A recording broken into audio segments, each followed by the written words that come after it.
இறை வார்த்தை மார்க்கு நற்செய்தி அதிகாரம் 1 இறைவசனங்கள் 29 முதல் 39 முடிய.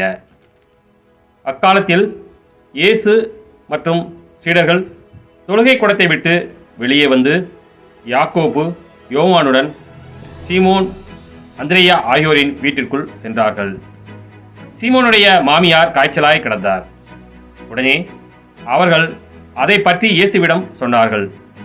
இயேசு அவர் அருகில் சென்று கையை பிடித்து அவரை தூக்கினார். காய்ச்சல் அவரை விட்டு நீங்கிற்று. அவர் அவர்களுக்கு பணிவிடை செய்தார். மாலை வேளையில் கதிரவன் மறையும் நேரத்தில் நோயாளர்கள், பேய் பிடித்தவர்கள் அனைவரையும் மக்கள் அவரிடம் கொண்டு வந்தார்கள். நகர் முழுவதும் வீட்டு வாயில் முன் கூடியிருந்தது. பல்வேறு பிணிகளால் வருந்திய பலரை அவர் குணப்படுத்தினார்.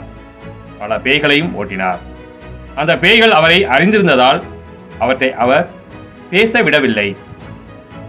இயேசு விடியற் காலை கருக்களில் எழுந்து தனிமையான ஒரு இடத்திற்கு புறப்பட்டு சென்றார்.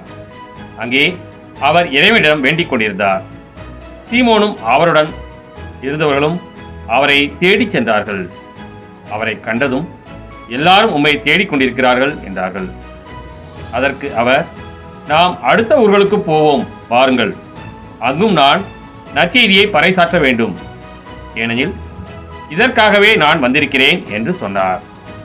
பின்பு அவர் கலிலேயா நாடு முழுவதும் சென்று அவருடைய தொழுகை கூடங்களில் நற்செய்தியை பறைசாற்றி பேய்களை ஓட்டி வந்தார். கிறிஸ்துவின் நற்செய்தி.